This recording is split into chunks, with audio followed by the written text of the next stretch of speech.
Hello दोस्तों, कैसे हो? आई होप आपकी स्टडी बहुत ही बढ़िया चल रही होगी। दोस्तों, जैसे कि आप सभी जानते हो कि यहाँ पर जो अपनी जो क्लास चल रही है, इसमें अपन एमपीपीएससी 2020 जो आने वाली है उसका की प्री का जो सिलेबस है उसके यूनिट 3 चल रही है अपनी। इसमें बहुत सारे टॉपिक अपन ने पढ़ लिए हैं। अगर आप पहली बार इस चैनल पे आए हो तो दोस्तों, जो पुराने लेक्चर है वो भी देखिए, आपको कुछ चीज़ें मिलेगी उसमें बढ़िया से। ठीक है दोस्तों। तो आज का जो टॉपिक है दोस्तों, ये बहुत ही इम्पोर्टेंट है।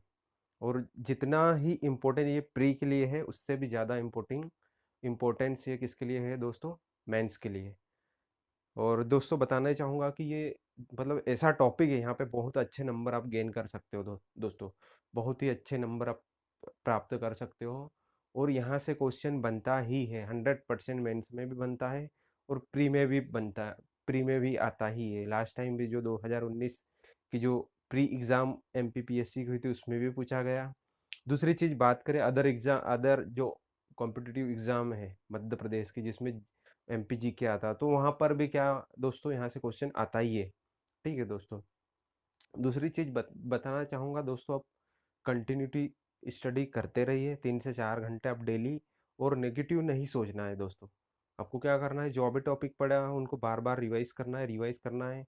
क्योंकि दोस्तों, ये टाइम है, यहाँ पे डिस्ट्रैक्ट बहुत होते हैं अपन। जैसे तैयारी करते करते बहुत बहुत ज़्यादा चांसेस रहते हैं कि अपन पढ़ते पढ़ते और कहीं खो जाते हैं या और किसी काम में लग जाते हैं। ठीक है दोस्तों। तो सबसे पहले आपको फोकस रहना है दोस्तों, डिस्ट्रैक्ट नहीं होना है, अपनी स्टडी पे कंसंट्रेट करना है। ठीक है दोस्तों। तो दोस्तों, देखते हैं जो आज का टॉपिक है ये क्या है दोस्तों। ये है मध्य प्रदेश के प्राकृतिक भाग। क्या है? मध्य प्रदेश के प्राकृतिक भाग। तो इसमें देखेंगे दोस्तों, यहाँ से बहुत ही इम्पोर्टेंट है। और आप क्या करोगे, मध्य प्रदेश को यहाँ से और नज़दीक से आप जान पाओगे आज के टॉपिक पढ़ने के बाद। ठीक है दोस्तों। तो दोस्तों, बने रहिए मेरे साथ। ठीक है दोस्तों। और हो सके तो अपने नोट्स बना लिए, एक एक पेज में, जैसे कि लेक्चर जो भी है ये इसको एक पेज में अब बना लीजिए, तो आपको रिवीजन के लिए बहुत ही इंपॉर्टेंट रहेगा। ठीक है दोस्तों, at the time of exam. तो दोस्तों, देखेंगे यहाँ पे मध्य प्रदेश के प्राकृतिक भाग आज। ठीक है दोस्तों। क्या देखेंगे? मध्य प्रदेश के प्राकृतिक भाग। दोस्तों, इसको प्राकृतिक भाग या फिर मध्य प्रदेश की भौतिक संरचना भी बोलते हैं। क्या बोलते हैं? मध्य प्रदेश की भौतिक संरचना या मध्य प्रदेश के प्राकृतिक भाग।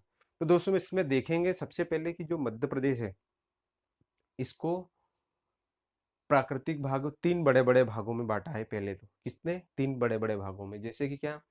पहला जो भाग है दोस्तों, मध्य उच्च प्रदेश। किसमें बाँटा है? पहला मध्य उच्च प्रदेश और सतपुड़ा मेकल श्रेणी और पूर्वी पठार। ठीक है दोस्तों। कितने भागों में बाँटा है? 3 बड़े-बड़े भागों में। पहला है मध्य उच्च प्रदेश, सतपुड़ा मेकल श्रेणी और पूर्वी पठार। ठीक है दोस्तों। और दोस्तों, यहाँ पे जो मध्य उच्च प्रदेश है, ये बहुत ही इंपॉर्टेंट है दोस्तों। एक इसको क्या एग्जाम में भी ये पूछ चुके हैं। जो पूछा ये जाता है कि जो मध्य उच्च प्रदेश है, ये पूरे मध्य प्रदेश के क्षेत्रफल का कितना प्रतिशत भाग पर है। ठीक है दोस्तों। तो ये कितने प्रतिशत भाग पर है दोस्तों? कुल कितना है? मध्य उच्च प्रदेश ये 82%, 82% पर है। ठीक है दोस्तों। मध्य प्रदेश जैसे कि मान लो 100% है, तो उसमें मध्य उच्च प्रदेश है, ये 82% है। ठीक है दोस्तों। ये आपसे क्वेश्चन पूछा जा चुका है। ठीक है दोस्तों। तो यहाँ पे देखेंगे दोस्तों, जो मध्य उच्च प्रदेश है, इसको भी कितने भागों में डिवाइड करा है अपन ने? 5 भागों में। कितने भागों में दोस्तों? 5 भागों में। कौन सा हो गया? ए हो गया मध्य भारत का पठार, दूसरा हो गया बुंदेलखंड का पठार, उसके बाद हो गया रीवा पन्ना का पठार, उसके बाद मालवा का पठार और नर्मदा सोन घाटी। ठीक है दोस्तों। तो जो मध्य उच्च प्रदेश है, इसको कितने पार्ट में डिवाइड करा है अपन ने? 5 भागों में। कितने? 5 भागों में। पहला कौन सा हो जाएगा? मध्य भारत का पठार, उसके बाद हो जाएगा बुंदेलखंड का पठार, रीवा पन्ना का पठार, मालवा का पठार और नर्मदा सोन घाटी। ठीक है दोस्तों। तो ये आपको याद रखना है। ठीक है दोस्तों। उसके बाद देखेंगे दोस्तों, जो सतपुड़ा मेकल श्रेणी है, कौन सी? सतपुड़ा मेकल श्रेणी है, इसको भी 3 पार्ट में डिवाइड करा है। पश्चिमी सतपुड़ा, पूर्वी सतपुड़ा और मैकाल श्रेणी। ठीक है दोस्तों। ये सतपुड़ा मैकल इसको बांटना है। ठीक है दोस्तों। उसके बाद हो गया कौन सा? पूर्वी पठार। ठीक है दोस्तों। तो ये क्या है? इसके मध्य प्रदेश के प्राकृतिक भाग। ठीक है दोस्तों। अब इसमें देखेंगे दोस्तों, इन सबको अपन क्या करेंगे, डिटेल से देखेंगे। ठीक है दोस्तों, ये जितने भी जो पार्ट अपन ने देखे हैं, इनको क्या करेंगे, अपन डिटेल से देखेंगे एक एक को। ठीक है दोस्तों, और बड़ी ध्यान से देखना है दोस्तों, यहाँ पे बहुत ही इंपॉर्टेंट यहाँ से क्वेश्चन आपसे पूछा जाता है। ठीक है दोस्तों, तो चलते हैं आगे बढ़ते हैं दोस्तों। यहाँ सबसे पहले अपन देखेंगे दोस्तों कौन सा, मालवा का पठार। क्या देखेंगे दोस्तों, मालवा का पठार। जैसे मालवा का पठार है दोस्तों, ये क्या है, यहाँ यहाँ से क्वेश्चन क्या बनता है आपका, क्षेत्रफल की दृष्टि से सबसे बड़ा पठार कौन सा हो गया, तो मालवा का पठार। कौन सा दोस्तों, मालवा का पठार। कौन सा पठार हो गया प्यारे दोस्तों, मालवा का पठार। ठीक है दोस्तों, इसमें उसके बाद आपसे पूछा जाता है कि कितने प्रतिशत है मालवा का जो पठार है, ये कितने प्रतिशत है, इसका प्रतिशत कितना है, कितने प्रतिशत क्षेत्रफल में है? तो 28%। कितना है दोस्तों, 28%। ठीक है दोस्तों, और क्षेत्रफल की दृष्टि से भी सबसे बड़ा है मालवा का पठार। ठीक है दोस्तों, क्षेत्रफल की दृष्टि से क्या है, सबसे बड़ा है मालवा का पठार। कितना है दोस्तों, इसका क्षेत्रफल कितना है, 88,222 वर्ग किलोमीटर। ठीक है दोस्तों, 88,222 वर्ग किलोमीटर। दोस्तों ये वर्ग किलोमीटर जो यूनिट आती है, ठीक है दोस्तों, इसमें क्या कहते हैं, वर्ग किलोमीटर का मतलब होता है इसमें लंबाई कितनी है और चौड़ाई कितनी है, ये लेते हैं। ठीक है दोस्तों, इसकी जो इकाई जो क्या है, वर्ग किलोमीटर। तो अपन क्षेत्रफल को हमेशा वर्ग किलोमीटर में लेते हैं। ठीक है दोस्तों, तो इसलिए क्या हो गया, मालवा के जो पठार है, इसका क्षेत्रफल कितना हो गया, 88,222 वर्ग किलोमीटर। और प्रतिशत में बात करें तो दोस्तों, ये प्रतिशत में बहुत बार पूछते हैं। ये जो ये संख्या में कम पूछता है, ज्यादा क्या पूछते हैं, प्रतिशत में। तो जितने भी पठार है उनका प्रतिशत जरूर याद रखेंगे दोस्तों, घोट लेंगे अपन।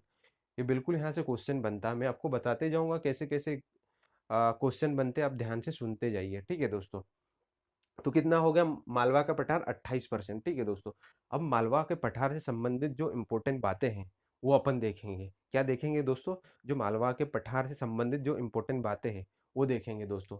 तो जो मालवा का पठार है दोस्तों, पहली बात तो अपने को ये याद रखना कि ये सभी पठारों में क्षेत्रफल की दृष्टि से क्या है, सबसे बड़ा। ठीक है दोस्तों, ये चीज अपने को याद हो गई एक बात। आगे देखेंगे दोस्तों, इसकी चोटी देखेंगे। इसकी चोटी का नाम क्या है, मालवा के जो पठार है इसकी सबसे ऊंची चोटी कौन सी हो गई दोस्तों, इसकी कौन सी चोटी हो गई दोस्तों, इसकी हो गई सिगार। कौन सी हो गई, सिगार। सबसे ऊंची चोटी का नाम क्या है दोस्तों, सिगार। ठीक है दोस्तों, इसकी ऊंचाई बात करें, इसकी चोटी की ऊंचाई की बात करें तो कितनी हो गई दोस्तों, 881 मीटर। कितनी, 881 मीटर। ठीक है दोस्तों, चोटी का नाम क्या है, सिगार। ठीक है दोस्तों, और मालवा के पठार की ही जो दूसरी सबसे ऊंची चोटी है वो कौन सी है दोस्तों, जाना पाओ। कौन से दोस्तों, जाना पाओ। ठीक है दोस्तों, इसकी अगर ऊंचाई की बात करें तो 854 मीटर ऊंची है। कितनी है दोस्तों, 854 मीटर। ठीक है दोस्तों, बड़े आगे क्या हो गई यार। उसके बाद देखेंगे दोस्तों, फसल की बात करेंगे तो इस मुख्य फसल कौन सी है मालवा के पठार की, गेहूं। क्या है दोस्तों, गेहूं, मालवा के पठार। और मालवा के पठार को ही अपन क्या बोलते हैं, किस नाम से जानते हैं, गेहूं की ढिल्ली, गेहूं गेहूं की ढिल्लियां के नाम से भी जानते हैं। ठीक है दोस्तों, क्या, गेहूं की डिल्लियां दोस्तों। अब देखेंगे विशेष, और भी विशेषता क्या है इसकी, मालवा के पठार की और भी विशेषता क्या है इसमें देखेंगे दोस्तों। ये यहाँ पर क्या है, विश्व की श्रेष्ठ जलवायु है मालवा के पठार को में ही। क्या है, जैसे पाहिया ने बताया है। ठीक है दोस्तों, क्या बताया है कि जो यहाँ पे क्या है, मालवा के पठार में विश्व की सर्वश्रेष्ठ जलवायु। ठीक है दोस्तों, उसके बाद देखेंगे दोस्तों, यहाँ से जो मालवा का पठार है, यहाँ से क्या होगा दोस्तों, सबसे ज्यादा नदियों का उद्गम होता है। यहाँ से क्या होता है, सबसे ज्यादा नदियों का उद्गम होता है। इसीलिए मालवा के पठार को क्या बोलते हैं दोस्तों, नदियों का मायका। क्या बोलते हैं दोस्तों, नदियों का मायका बोलते हैं। ठीक है दोस्तों, उसके बाद बात करें दोस्तों, क्या है यहाँ पर, ये क्या है, जो मालवा का पठार है काली मिट्टी से निर्मित है। ठीक है दोस्तों, इसका काली मिट्टी का जो निर्माण होता है किससे, ज्वालामुखी के उद्गार से होता है। ठीक है दोस्तों, तो यहाँ पे कैसी मिट्टी है, काली मिट्टी। कैसी दोस्तों, काली मिट्टी। दोस्तों जो काली मिट्टी है ये कपास उत्पादन के लिए बहुत ही अच्छी होती है। ठीक है दोस्तों, इसको काली कपासी मिट्टी भी बोलते हैं। ठीक है दोस्तों, उसके बाद बात करेंगे दोस्तों, जो मालवा का पठार है। ठीक है दोस्तों, मालवा का पठार क्या है, यहाँ से कर्क रेखा इसको मालवा के पठार को दो भागों में बांटती है। जैसे कि आप जानते हो, मध्य प्रदेश के बीचों बीच से जो कर्क रेखा गुजरती है। ठीक है दोस्तों, तो वो क्या है दोस्तों, मालवा के पठार से भी बीचों बीच से मालवा के पठार को दो भागों में बांटती है। ठीक है दोस्तों, तो ये बात हो गई दोस्तों। एक बार फिर से देखते हैं, क्षेत्रफल की दृष्टि से सबसे बड़ा हो गया, गेहूं का उत्पादन अच्छा होता है यहाँ पर, काली कपास मिट्टी है। ठीक है दोस्तों, उसके बाद बात करें यहाँ पे, विश्व की सर्वश्रेष्ठ जलवायु पाई जाती है, उसके बाद इसको क्या बोलते हैं, नदियों का मायका बोलते हैं। ठीक है दोस्तों, आगे बढ़े। और इसका क्षेत्रफल प्रतिशत में बोले तो कितना हो गया दोस्तों, 28%। कितना हो गया, 28%। ठीक है दोस्तों, आगे बढ़े। अब बात करेंगे दोस्तों, नेक्स्ट है अपना सतपुड़ा प्रदेश। ठीक है दोस्तों, दोस्तों जब मेंस का आप लिखोगे, मेंस में लिखोगे दोस्तों, यहाँ पे प्रॉब्लम ये आती है कि जैसे कि सभी बाकी जो है, मालवा का पठार हो गया, बुंदेलखंड का पठार, मध्य भारत का पठार, रीवा पन्ना का पठार। अब अपन यहाँ क्या भाई, जैसे मेंस में एक पॉइंट लिखते हैं अपन कि सतपुड़ा पठार लिखे, पर्वत लिखे, क्या लिखे, तो दोस्तों आप सिंपल लिख सकते हो सतपुड़ा प्रदेश। क्या लिख सकते हो दोस्तों, जब एमपीपीएससी मेंस में आप लिखोगे ना, तो सतपुड़ा प्रदेश लिख सकते हो यहाँ पे। ठीक है दोस्तों, क्या लिख सकते हो, सतपुड़ा प्रदेश। ये याद रखना है दोस्तों, क्योंकि ये बाकी पॉइंट तो अपन को याद रहता है, लेकिन ये सतपुड़ा को क्या लिखे तो ये भूल जाते हैं। ठीक है दोस्तों, ये बेसिक चीजें हैं, बट अब ध्यान रखोगे। ठीक है दोस्तों, तो जो सतपुड़ा प्रदेश है, सतपुड़ा प्रदेश के बारे में देखेंगे दोस्तों। सतपुड़ा प्रदेश भी बहुत इंपॉर्टेंट है अपने लिए। इसका जो क्षेत्रफल है कितना है दोस्तों, 11%। कितना है, जैसे कि अपन ने मालवा का पठार देखा था कितना, 28% था। ये कितना है दोस्तों, 11%। ठीक है दोस्तों, कितना है, 11%। दोस्तों यहाँ पर क्या है, इसकी सबसे ऊंची चोटी कौन सी हो गई दोस्तों, धूपगढ़। क्या है, सबसे ऊंची चोटी कौन सी हो गई, धूपगढ़। जैसे कि आप सभी जानते हो, ये मध्य प्रदेश की भी सबसे ऊंची चोटी है। ठीक है दोस्तों, इसकी ऊंचाई कितनी है, 1350 मीटर। कितना, 1350 मीटर। ठीक है दोस्तों, एक चीज बताना चाहूंगा दोस्तों, यहाँ पे एक कंफ्यूजन ये होता है कि जो नर्मदा की जो लंबाई है वो 1312 किलोमीटर है। ठीक है दोस्तों, कितनी है, नर्मदा की लंबाई 1312 किलोमीटर है। जबकि ये कितने है, ये 1312 और 1350 में अपन कंफ्यूजन होते हैं, इसलिए बता रहा हूँ। ठीक है दोस्तों, तो ये क्या है, 1350 मीटर है धूपगढ़। अब किस कैसे याद रखोगे, यूनिट से याद रखोगे। इसके पीछे जो यूनिट आती है ना, उससे आप हमेशा कभी नहीं भूलोगे। ठीक है दोस्तों, तो धूपगढ़ की जो ऊंचाई है कितनी है, 1350 मीटर है। ठीक है दोस्तों, जबकि नर्मदा की लंबाई कितनी है, 1312 किलोमीटर है। ठीक है दोस्तों, आप कभी नहीं भूलोगे। ठीक है दोस्तों, तो ये जो धूपगढ़ की जो चोटी है, ये कौन सी पहाड़ी पर स्थित है, एक बार ये क्वेश्चन आपसे पूछा गया। और वनडे एग्जाम में धूपगढ़ जो सबसे ऊंची चोटी है, इसकी ऊंचाई तो कई बार पूछी गई है, या फिर डायरेक्ट आपसे पूछा ये जाता है कि मध्य प्रदेश की सबसे ऊंची चोटी कौन सी है। ठीक है दोस्तों, तो ये सतपुड़ा प्रदेश के अंदर आती है। ठीक है दोस्तों, कौन सी है, धूपगढ़। धूपगढ़ की जो है महादेव पहाड़ी पर है। ठीक है दोस्तों, या महादेव पहाड़ी या महादेव पर्वत आ सकता है आपके पास, ये भी एग्जाम में आपसे पूछा गया है। ठीक है दोस्तों, महादेव पहाड़ी, या ये पूछा गया कि मध्य, ये धूपगढ़ कहाँ पर स्थित है। ठीक है दोस्तों, उसके बाद देखेंगे जो सतपुड़ा प्रदेश की दूसरी सबसे ऊंची चोटी कौन सी हो गई दोस्तों, अमरकंटक की पहाड़। ठीक है दोस्तों, कौन थी, अमरकंटक हो गई। इसकी ऊंचाई की बात करें तो कितनी हो गई, 1074 या 1000, 1064 है, 1064 मीटर ऊंची। अमरकंटक की पहाड़ी की ऊंचाई कितनी हो गई, 1064 मीटर। ठीक है दोस्तों, आगे देखेंगे दोस्तों, यहाँ क्या है, यहाँ पर्यटकों का स्वर्ग स्थित है, पचमढ़ी। पचमढ़ी को क्या बोलते हैं, पर्यटकों का स्वर्ग बोलते हैं। ठीक है दोस्तों, क्या बोलते हैं, पचमढ़ी को पर्यटकों का स्वर्ग बोलते हैं। ठीक है दोस्तों, इस विशेषता इसकी क्या है दोस्तों, यहाँ पे सर्वाधिक वर्षा होती है।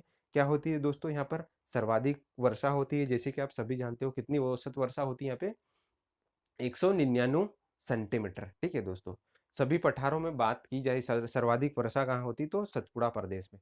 ठीक है दोस्तों, कहाँ होती, सतपुड़ा प्रदेश में।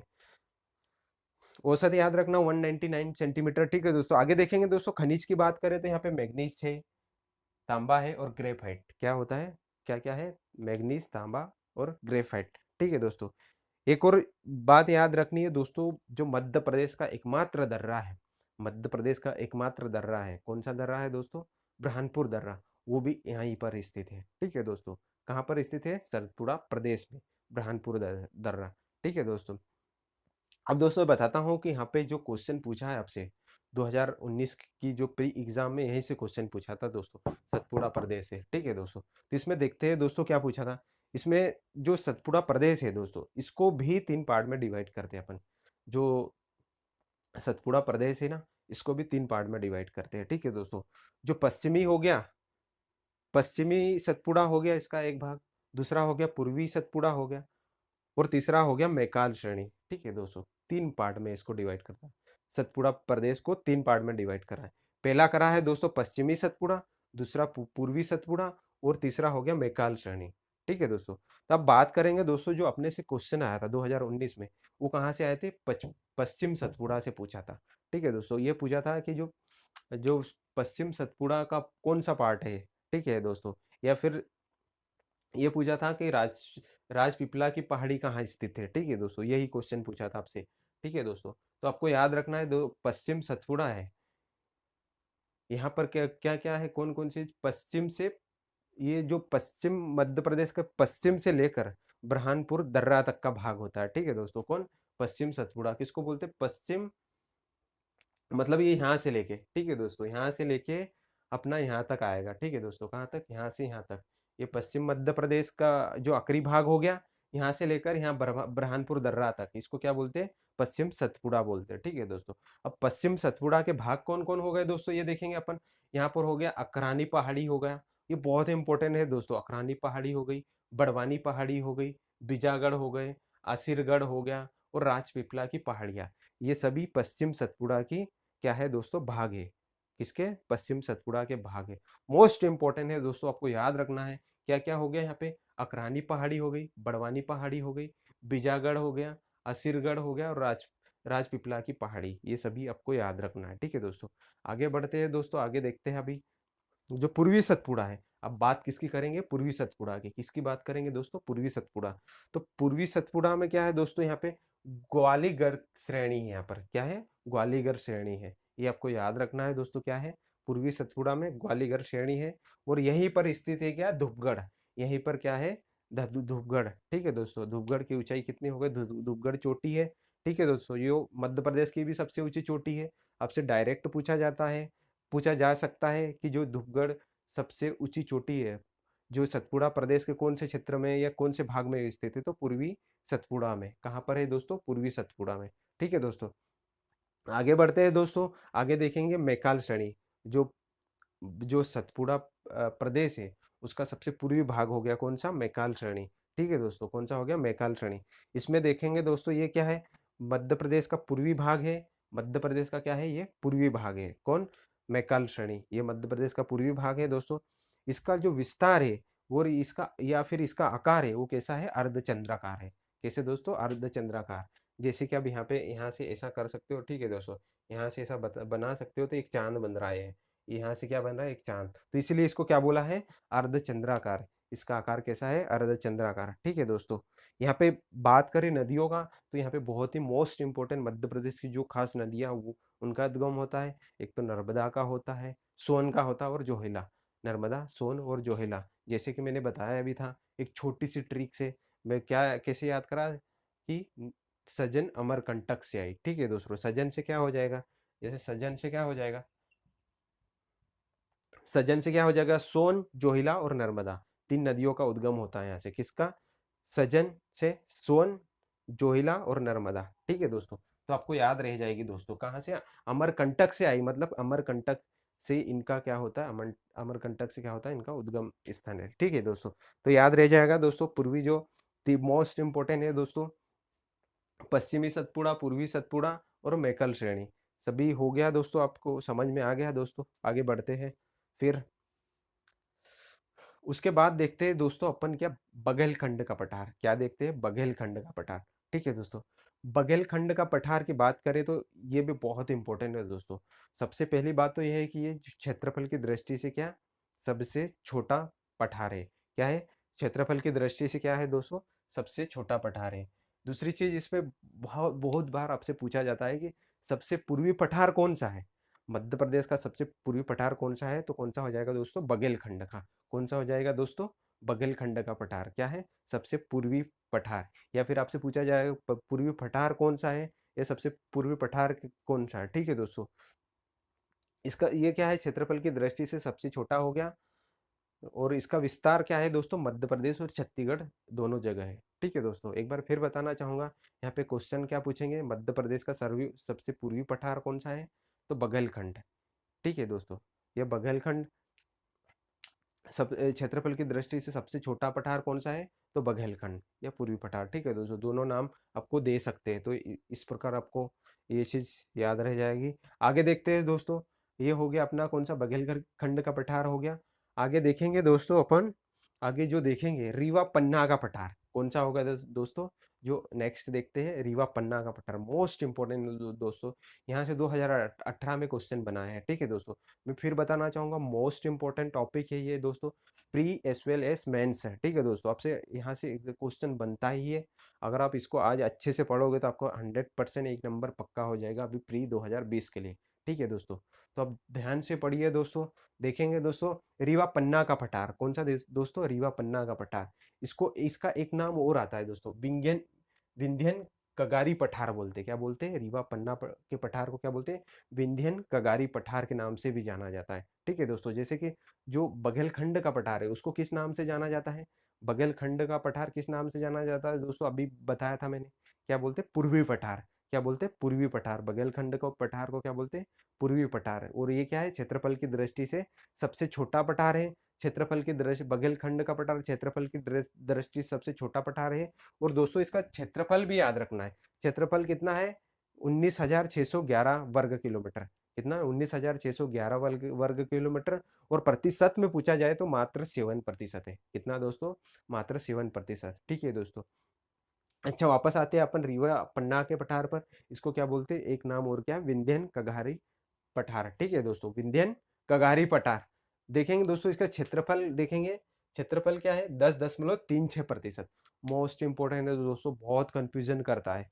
तो क्या याद रखना, इसका क्षेत्रफल कितना हो गया रीवा पन्ना के पठार का, 10.36%। कितना हो गया दोस्तों, 10.36%। यहाँ पे श्रेणियां कौन सी है, केमूर श्रेणी और भांडेर श्रेणी, बहुत इंपॉर्टेंट है दोस्तों। केमूर श्रेणी और भांडेर श्रेणी किसका भाग है दोस्तों, ये रीवा पन्ना के पठार का, ठीक है दोस्तों। अभी मैं बताऊंगा दोस्तों यहाँ पे क्वेश्चन क्या बनता है, कैसा बनता है। यहाँ से क्वेश्चन बन चुका है, ठीक है दोस्तों। तो केमूर और भांडेर श्रेणी दो श्रेणियां हैं किसकी, रीवा पन्ना के पठार के कौन सी दो श्रेणियां हैं, केमूर और भांडेर, ठीक है दोस्तों। उसके बाद देखेंगे दोस्तों ये जो दो श्रेणियां हैं केमूर और भांडेर, ये क्या करती, नर्मदा और गंगा यमुना के बीच जल विभाजक का कार्य करती। क्या करती है, केमूर और भांडेर जो श्रेणियां हैं रीवा पन्ना के पठार की, ये क्या करती नर्मदा और गंगा यमुना के बीच जल विभाजक का कार्य करती है।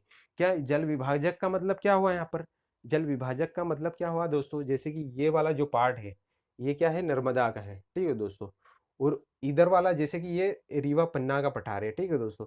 इसमें क्या हो जाता है, ये जो श्रेणियां हैं यहाँ से उधर का पानी किधर चले जाता है, यमुना, और यमुना से गंगा में। जैसे कि अपन ने देखा था चंबल नदी हो गई, बेतवा हो गई, उधर से सोन हो गई, टोन्स हो गई, इन सभी नदियों का पानी कहाँ जाता है, या तो यमुना और यमुना से गंगा में। या फिर जैसे कि दो नदियां हैं अपनी, कौन कौन सी, टोन्स नदी और सोन नदी, इनका जो पानी है डायरेक्ट कहाँ पर जाता है, गंगा में, ठीक है दोस्तों। इसीलिए अब दोस्तों यहाँ पे आपसे क्या क्वेश्चन बन सकता है, देखो यहाँ पे तीन श्रेणियां बहुत इंपॉर्टेंट है दोस्तों। क्या, तीन श्रेणियां बहुत ही इंपॉर्टेंट है, कौन कौन सी, एक तो हो गई केमूर श्रेणी, भांडेर श्रेणी और एक मेकल श्रेणी, ठीक है दोस्तों। इसको आपको दक्षिण से उत्तर सजाने के लिए आ सकता है। क्या आ सकता है दोस्तों, दक्षिण से उत्तर।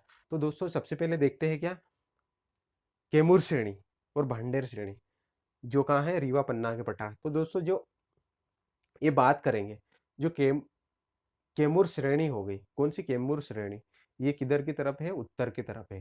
किधर है दोस्तों, उत्तर की तरफ, ठीक है दोस्तों। पूर्वी उत्तर बोल सकते हो, ठीक है दोस्तों। मतलब जैसे कि बघेलखंड, अपन ऐसे याद रख सकते हो, जो बघेलखंड और रीवा पन्ना के पठार के बीच में कौन सी है, कैमूर श्रेणी। कहाँ पे है, ये बघेलखंड का पठार जो क्षेत्रफल की दृष्टि से सबसे छोटा, और फिर कौन का सा हो गया, रीवा पन्ना का पठार। तो इन दोनों के बीच में रीवा पन्ना का पठार और बघेलखंड के बीच में कौन सी हो जाएगी, बघेलखंड के पठार के बीच में कैमूर, ठीक है दोस्तों, याद रह जाएगा। उसके बात करें बुंदेलखंड और रीवा पन्ना के बीच में कौन सी हो जाएगा, भांडेर, ठीक है दोस्तों। कौन, बुंदेलखंड और रीवा पन्ना के बीच में भांडेर, और बघेलखंड और रीवा पन्ना के बीच में क्या हो जाएगा दोस्तों, बघेलखंड। बघेलखंड और बुंदेलखंड में कंफ्यूजन नहीं होना है आपको, बघेलखंड और बुंदेलखंड में कंफ्यूज नहीं होना है दोस्तों। जो बघेलखंड है एकदम पूर्वी में है, कहाँ पर है, पूर्वी में, एकदम पूर्वी में, ठीक है दोस्तों। जबकि अपना बुंदेलखंड किधर आ जाएगा, बुंदेलखंड किधर आ जाएगा, उत्तर पूर्वी में, ठीक है दोस्तों, किधर है, उत्तर पूर्वी में। तो ये समझ में आ गया, बघेलखंड और रीवा पन्ना के बीच में कैमूर है, और बुंदेलखंड और रीवा पन्ना के बीच में कौन हो जाएगा, भांडेर। ठीक है दोस्तों, और ये तो अलग सतपुड़ा प्रदेश में हो जाएगी मैकल श्रेणी। आई होप आपको समझ में आ गया होगा। ठीक है दोस्तों, तो ये है अपना रीवा पन्ना का पठार। इसमें विंध्यन कगारी इसका एक और नाम है। क्षेत्रफल की दृष्टि से क्षेत्रफल इसका कितना हो गया, 10.36%। उसके बाद बात करें श्रेणी कौन सी हो गई, कैमूर और भांडेर। कैमूर और भांडेर क्या करती है, नर्मदा और गंगा यमुना के बीच में जल विभाजक का कार्य करती है। यही आपसे एग्जाम में पूछा भी गया है 2018 में। ठीक है दोस्तों, तो आपको याद रखना है दोस्तों। अब देखते हैं आगे अपना कौन सा हो गया, बुंदेलखंड का पठार। कौन सा हो गया दोस्तों, बुंदेलखंड का पठार। कौन सा हो गया, बुंदेलखंड का पठार। अब बुंदेलखंड का पठार है दोस्तों, इसका क्षेत्रफल कितना हो गया, 7.6%। कितना हो गया, 7.6%। बुंदेलखंड का जो क्षेत्रफल कितना हो गया दोस्तों, 7.6%। अच्छा ये बताओ फिर, जो बघेलखंड का है, बघेलखंड का पठार है, उसका क्षेत्रफल कितना है बताओ फिर, कितने प्रतिशत है।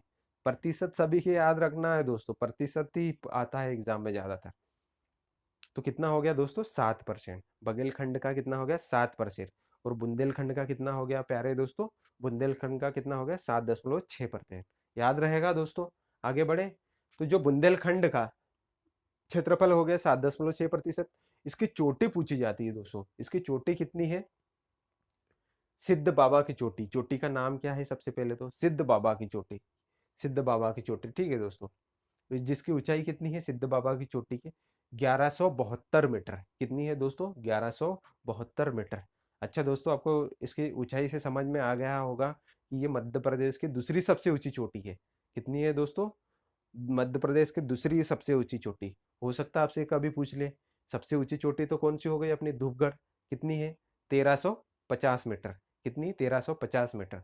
दूसरी सबसे ऊंची चोटी आपसे पूछा जा सकता है सिद्ध बाबा की चोटी, जो कि, या फिर आपसे ये पूछा जाता है जा सकता है कि जो सिद्ध बाबा की चोटी है वो ये कौन से मध्य प्रदेश के कौन से पठार में स्थित है। ठीक है दोस्तों, आपसे ये क्वेश्चन भी बन सकता है। या फिर ये पूछा जा सकता है आपसे कि मध्य प्रदेश की जो दूसरी सबसे ऊंची चोटी कौन सी, उसका नाम पूछा जा सकता है।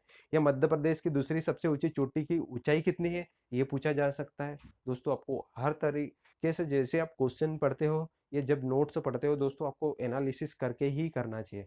आपको ये सोचना चाहिए जब भी आप पढ़ते हो दोस्तों कि इसका क्वेश्चन किस किस प्रकार से बन सकता है। ठीक है दोस्तों, अगर आप इस प्रकार से स्टडी करोगे दोस्तों, आपसे माइनर गलतियां मतलब बहुत कम होगी एग्जाम में, और 100% आप क्वेश्चन आपका आपसे बनेगा। ठीक है दोस्तों, तो आ गया समझ में दोस्तों।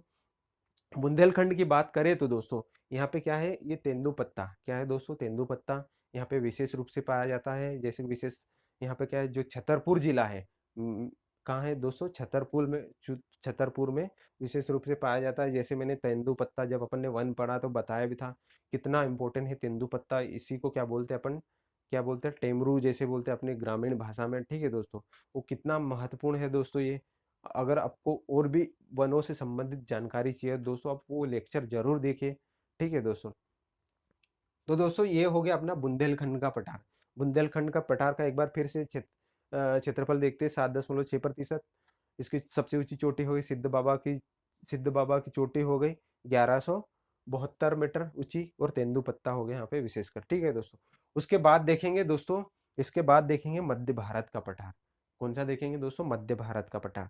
ठीक है दोस्तों, सबसे पहले बताना चाहूंगा दोस्तों, मध्य भारत का पठार आपसे पूछ ले तो आप भोपाल और इधर मत ढूंढने लग जाना दोस्तों। ये जो मध्य भारत का पठार है ना, ये मध्य प्रदेश का सबसे उत्तरी भाग है। क्या है दोस्तों, मध्य प्रदेश का सबसे उत्तरी भाग।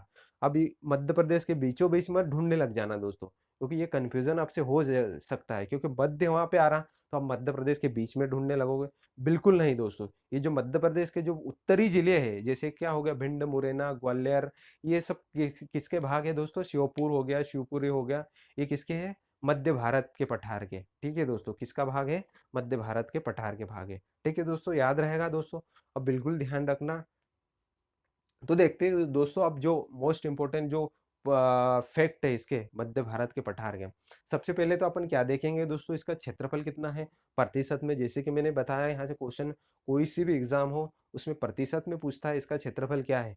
ठीक है दोस्तों, किसी भी पठार का। तो अपन देखेंगे जो मध्य भारत का पठार है, इसका क्षेत्रफल कितना है, 10.67%। कितना है दोस्तों, 10.67%। ठीक है दोस्तों। अच्छा दोस्तों, इसके पहले अपन ने पढ़ा था कौन से पठार का भाग पढ़ा था जिसमें 10 दशमलव के समथिंग था।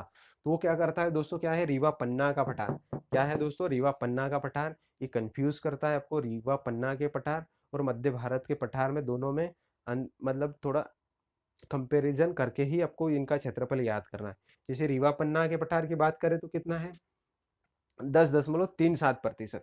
जबकि मध्य भारत का पठार कितना है, 10.67%।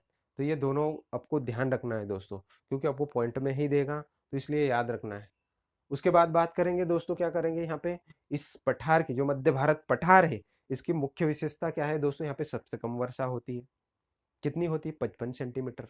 औसतन कितनी होती है, 55 सेंटीमीटर। अच्छा दोस्तों, फिर ये बताइए कि मध्य प्रदेश में सबसे ज्यादा जो वर्षा होती है कौन से पठार में होती है या कौन से प्रदेश में होती है। जैसे कि आप सभी जानते हो, अपन पढ़ चुके हैं, सतपुड़ा प्रदेश में कितनी होती है दोस्तों, यहाँ पे औसतन कितनी होती है, 199 सेंटीमीटर। ठीक है दोस्तों, 199 सेंटीमीटर। ठीक है दोस्तों, वर्षा को किस में अपन नापते हैं, सेंटीमीटर में। ठीक है दोस्तों। उसके बाद बात करेंगे दोस्तों, जो मध्य भारत का पठार है, यहाँ पे जो कौन सी मिट्टी पाई जाती है, जलोढ़ मिट्टी। कौन सी दोस्तों, जलोढ़ मिट्टी। अच्छा दोस्तों, मिट्टी, जलोढ़ मिट्टी, आप ये बताओगे मिट्टी कितने प्रकार की पाई जाती है मध्य प्रदेश में। आप कमेंट में लिखिए दोस्तों, जो मिट्टी है कितने प्रकार की पाई जाती है, कमेंट में लिखिए। तो जलोढ़ जो मिट्टी है, ये सबसे उपजाऊ, सबसे ज्यादा उपजाऊ मिट्टी भी है, जैसे कि आप सभी जानते हो।